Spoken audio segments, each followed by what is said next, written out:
우리가 매주 수요일마다 이제 시편을 통해서 하나님이 주시는 음성을 듣고 있습니다. 벌써 그 시편 은혜 나눔이 오늘 9편까지 오게 되었습니다.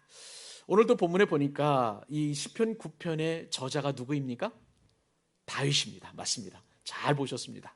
여러분들이 그 보신 이후 그렇게 대답하신 까닭이 있죠? 제가 추측하기로는 시편 9편이라고 되어 있고 거기에 파란색 글씨나 초록색 글씨로 다윗의 시라고 이렇게 기록되어 있기 때문에 여러분들은 이 시편 9편의 저자가 다윗이라는 것을 어렵지 않게 그렇게 알 수 있을 것입니다. 시편은 총 150편으로 되어 있다고 말씀을 드렸고요. 이 다윗이 지은 시편이 무려 절반에 가까운 73편에 이릅니다. 그만큼 다윗은 훌륭한 시인이었어요. 저도 글을 씁니다마는 이렇게 서술하고 나열하는 데는 참 익숙한데 짧은 문장으로 함축해서 그 의미를 담아가지고 또 이렇게 시를 짓는다는 것은 저에게는 굉장히 어려운 일입니다. 그런 면에서 보면 목동 다윗, 그리고 그의 직업은 목동이면서 이제 나중에 이제 골리앗을 물리친 이후에는 장수가 되었죠. 그리고는 왕이 되었는데 목동이자 장군이자 왕인 이 시인, 그리고 다윗의 그 깊은 영성과 또 하나님을 향한 갈망들, 또 하나님을 찬송하는 그 아름다운 시의 고백은 그 모든 인류 가운데서도, 그리고 세상 모든 사람들 가운데서도 가장 탁월한 사람이 아니겠는가 싶습니다. 그래서 오죽하면 하나님께서 다윗을 마음에 합한 자, 우리 개역 개정 성경에 따르면 마음에 맞는 자다, 그렇게 표현을 한 것을 보게 됩니다.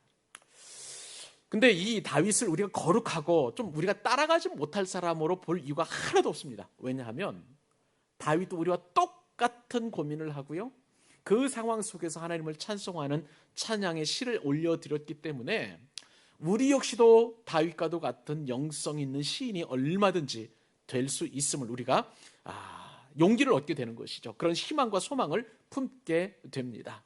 저는 우리 광교사랑 이렇게 모든 성도님들이 다윗과도 같이 위대한 하나님을 찬양하는 시인이 될 수 있기를 바랍니다. 문집도 내보고 싶고요, 여러분들이 간증하는 간증도 좀 내보고 싶고, 그리고 우리 교회 10년사, 20년사를 쓸 때 여러분들이 또 글을 써가지고 또 하나님을 찬양하고 나의 삶을 고백하는 다윗과도 같은 그런 시편이 우리 교회 안에서 이루어졌으면 참 좋겠다는 소망도 한번 품어보게 됩니다. 근데 이 다윗이 시편 9편을 짓게 되었는데 그 뒤에 이 찬양을 어떻게 부를 것인가 잠깐 소개가 되어 있죠. 인도자를 따라 뭇랍벤에 맞춘 노래라고 이렇게 기록되어 있습니다.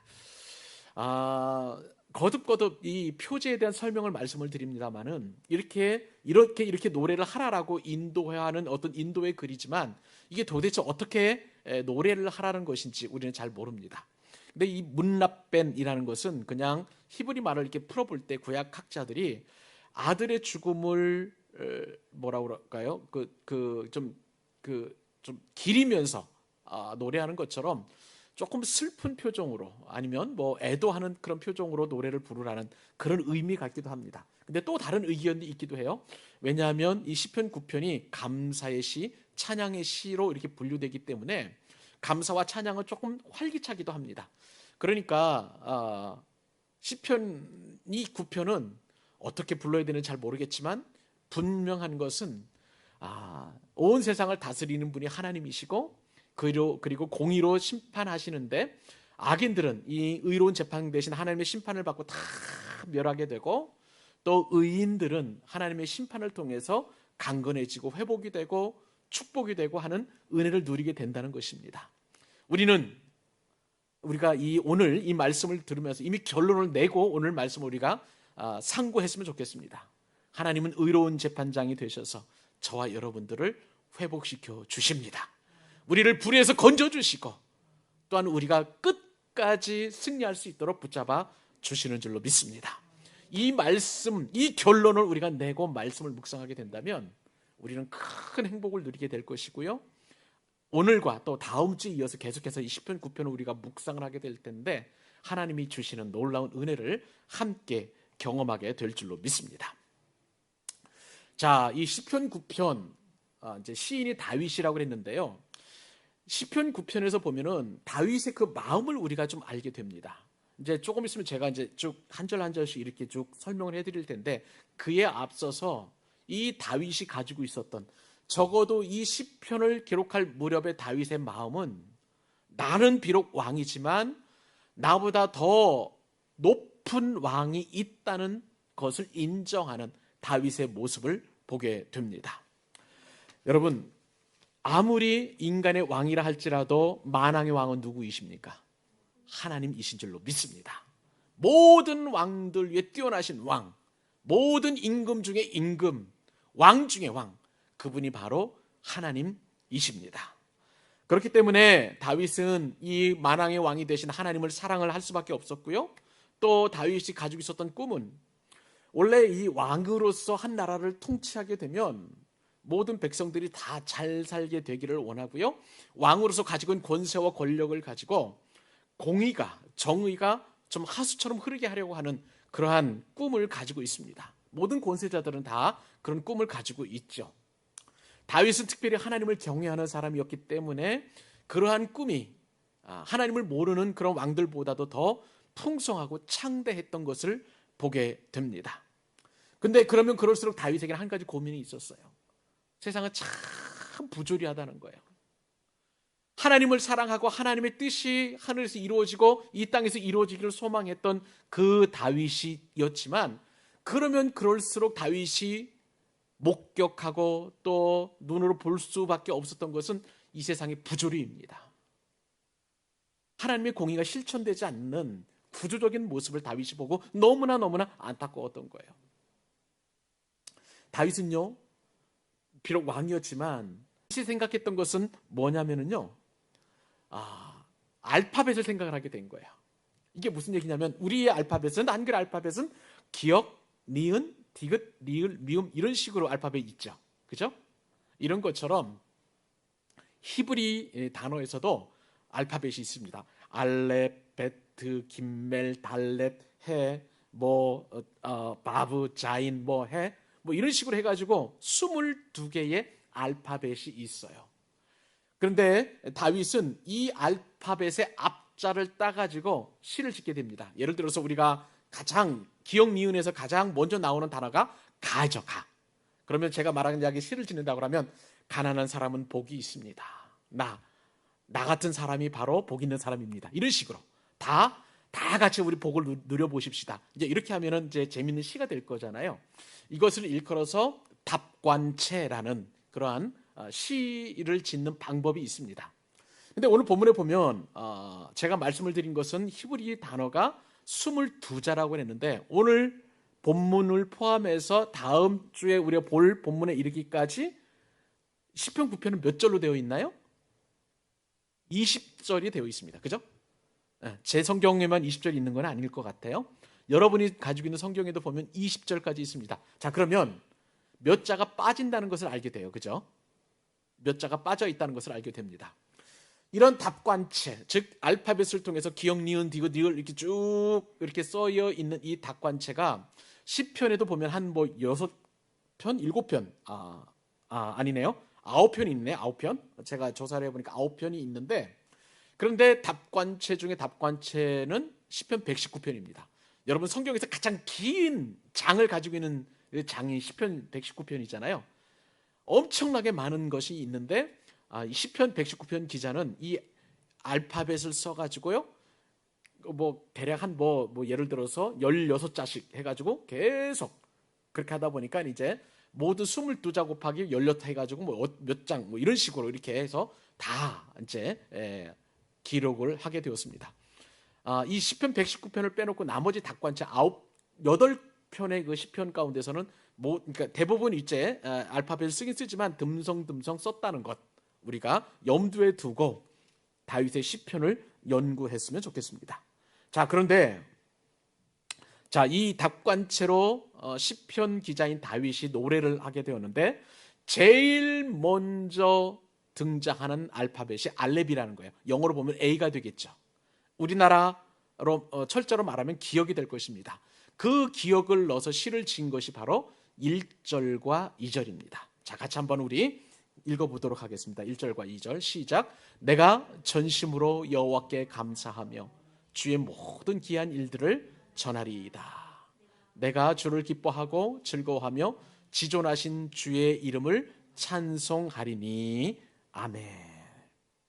지금 다윗은요, 하나님 앞에 의로우신 재판장님을 소개하는데 제일 먼저 소개하는 것은 하나님이 어떤 분이신가를 나타내는 거예요.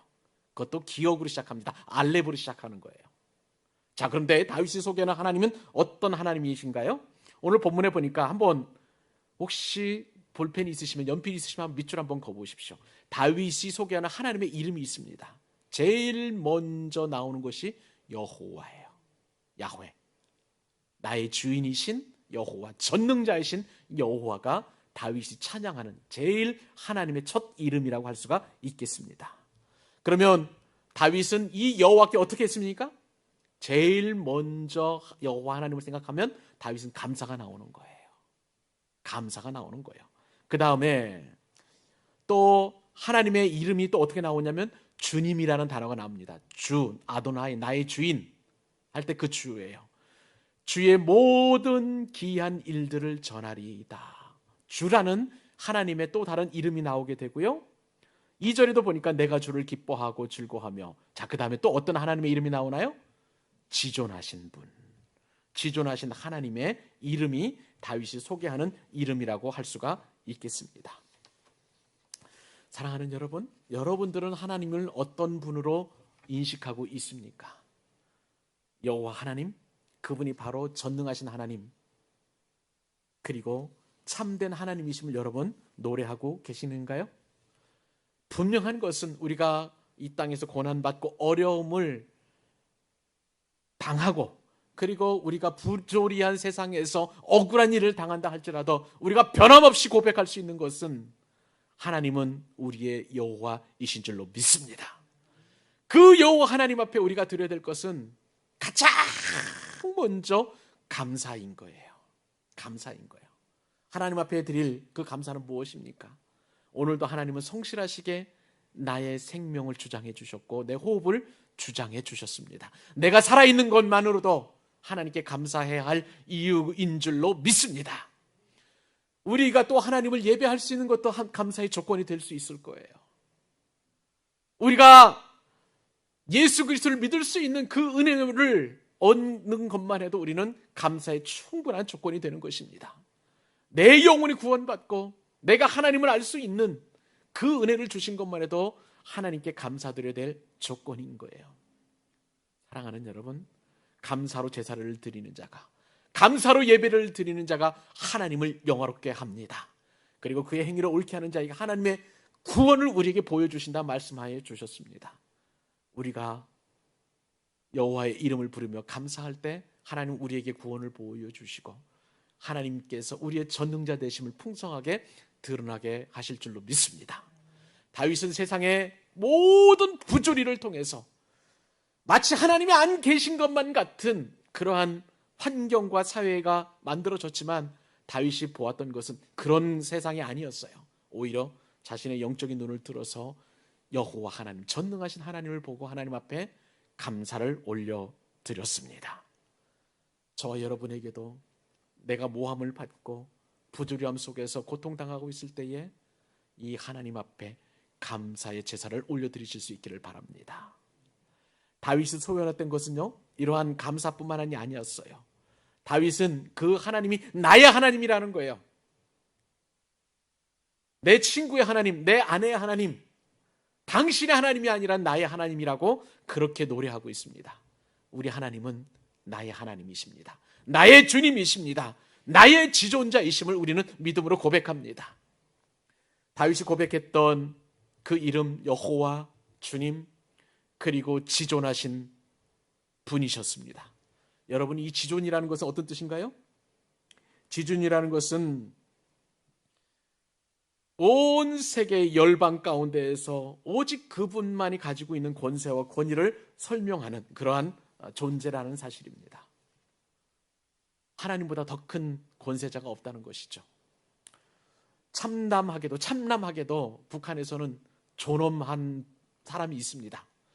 자기가 스스로 그렇게 이야기하는지는 모르겠지만 모든 백성들이 최고 존엄이라고 부르는 그런 사람이 있어요. 사람에게는 존엄이라는 단어를 쓰면 안 됩니다. 최고 존엄하신 분, 지존자는 오직 여호와 하나님이십니다. 이 지존자에게 다윗은 찬양하면서 그가 찬양했던 주제는 무엇입니까? 모든 기이한 일들을 전하고 내가 주를 기뻐하고 즐거워하며 지존하신 주의 이름을 찬송하리니, 감사와 찬송과 전파와 기뻐함과 그리고 즐거워하며 하나님께 있음을 다윗은 이렇게 깊은 찬양의 시를 올려드리며 하나님 앞에 영광을 올려드리는 것입니다. 그런데 그 영광과 찬송과 찬미가 입술만의 고백이 아니에요. 여러분 1절 초반에 한번 보실래요? 어떻게 하나님을 찬양했는지. 내가 전심으로 여호와께 감사하며, 전심이라는 것은 무엇이에요? 모든 마음을 다하여, 모든 마음을 다하여. 누군가로부터 이야기를 들을 때 저 사람이 전심으로 이야기하는지 아니면 그렇지 않은지는 우리가 너무나 잘 압니다. 젊은 친구들 말로 그냥 건성건성으로 이야기하는 것을 영혼 없이 이야기한다고 이야기하잖아요. 영혼 없는 대답이라고 이야기하잖아요. 그런데 다윗은 그런 것이 아니었어요. 온 마음을 다해, 자신의 영혼을 다해 그렇게 하나님을 찬송하고 기뻐하고 즐거워하고 찬미하고, 그리고 주님께서 행하신 기이한 일들, 이 기이한 일들은 하나님께서 이스라엘 백성들을 애굽에서 구원하신 그 기이한 일을 말하는 것입니다. 사람으로서는 상상도 할 수 없는 놀라운 일을 말하는 거예요. 이러한 기이한 일들을 전파하겠다. 그렇죠? 우리가 하나님을 알면 할수록 하나님을 찬송하고 하나님의 놀라운 이름을 전할 수밖에 없는 것이죠. 이것이 바로 다윗이 가장 먼저 이 시편을 지으면서 하나님 앞에 올려드렸던 찬송이 되는 것입니다. 사랑하는 여러분, 우리 이 밤에 결심하십시다. 다윗처럼 세상이 아무리 부조리하고 세상의 모든 환경들이 나를 공격하는 것만 같은, 그래서 사방에서 우겨싸움을 당하는 것만 같은 그러한 환경에 놓여 있다 할지라도 다윗과도 같이 여호와께 감사하며 주님을 기뻐하고 즐거워하고 지존하신 주의 이름을 송축하며 주님께서 우리에게 행하신 귀한 일들을 전파하기를 소원하는 여러분 되시기를 간절히 소망합니다. 하나만 더 오늘 살펴보시죠. 이번에는 3절과 4절입니다. 이제 알렙이라는 단어, 기억이라는 단어를 가지고 찬양을 올려드렸는데, 이제 우리 성경에는 그 베트라는 거, 두 번째 그 이제 알파벳이 베트인데, 이 베트를 가지고 어떻게 하나님을 송축했냐면, 자, 같이 한번 읽어볼까요? 3절과 4절. 자, 시작. 주 앞에서 넘어져 망함이니이다. 주께서 나의 의와 송사를 변호하셨으며. 아멘. 다윗은요, 의로우신 재판장님이 나를 위해서 어떻게 심판하실지를 이렇게 노래하고 있습니다. 내가 찬양했던 하나님, 그리고 내가 즐거워하고 좋아했던 그 주님께서 나를 위해서 심판을 손수 감당하시는데, 자, 3절에 보니까 내 원수들이 물러갈 때에 주 앞에서 넘어져 망함이니이다. 이미 내가 찬송할 때에 하나님께서 내 원수들을 물리치셨다는 것을 이미 다윗은 확신하고 있었다는 거예요. 사랑하는 여러분, 우리가 찬양하면 우리를 억압했던 모든 부조리들이 이 다윗의 선포와도 같이, 노래와도 같이 원수들과 나의 대적들은 물러가게 될 줄로 믿습니다. 싹 물러가는 거예요. 모두 물러가는 거예요. 단 한 존재도 없이 사라지게 되는 것을 보게 됩니다. 이것이 바로 찬양의 능력과 권세인 것이죠. 그런데 원수들이 물러갈 때 그냥 물러가지 않아요. 다 망하고 넘어지고 걸려서 누구 앞에서? 주님 앞에서, 나의 의로운 재판장 되신 그 하나님 앞에서 다 걸려 넘어져서 그렇게 패망한다는 것을 다윗은 노래하고 있는 것입니다. 어디 그뿐입니까? 주님께서, 나의 주인님이신 이 하나님께서 나의 의와 나의 송사를 변호하셨어요. 내가 끊임없이 비방당하고 모함당하고 억울한 일을 당했는데, 그런데 나의 주인님께서 나를 위해서 송사하셨다는 거예요. 송사는 뭐예요? 소송 걸으셨다는 거예요. 법정으로 투쟁할 수 있도록 그렇게 도와주셨다는 거예요. 그런데 거기서만 계시는 것이 아니라 나를 위해서 충분하게 변호해 주셨다는 거예요. 내가 해야 할 말 대신해 주셨고요. 내 억울한 심정을 그대로 토로해 주셨고요. 그리고 원수들이 더 이상 나를 공격하지 못하도록 아예 입을 탁 틀어막는 그러한 일을 해 주셨다는 것입니다. 그리고 대적들은 이렇게 심판을 하셨지만 그 뒤에 말씀을 보니까 보좌에 앉으사 의롭게 심판하셨나이다. 의롭게 심판이라는 것은 뭐예요? 의로운 심판은 죄인에게는 벌을 주고 의인에게는 상을 주시는 거예요. 나를 괴롭게 하고 나를 힘겹게 했던, 그리고 작은 권세와 권력과 돈을 가지고 그렇게 못살게 굴었던 그 악인들은 완벽하게 심판을 하고, 그로 인해서 고통당하고 아픔을 느끼고 피곤해하고 힘겨웠던 나의 인생은 의롭게 세워주셨다는 것을 다윗은 지금 하나님을 송축하고 있는 것이죠. 다윗의 하나님이 저의 하나님이십니다. 다윗의 하나님이 여러분의 하나님이십니다. 다윗의 하나님이 우리 모든 믿음의 백성들의 하나님이십니다. 사랑하는 여러분, 세상으로부터 환난과 핍박과 고난과 그리고 여러분을 행하는 그 어떤 대적들이 있다 할지라도 다윗의 의로운 재판장 되신 그 하나님이 나의 하나님이신 것을 믿고 믿음으로 선포해 보시기를 바랍니다. 그 하나님께서 의롭게 심판하셔서 악인들은 멸하시고, 그리고 대적들은 주 앞에서 걸려 넘어지게 하시고, 의인된 나, 고통받는 나, 고난받는 나는 다시 새롭게 세워주셔서 일어날 수 있도록 힘을 공급해 주십니다.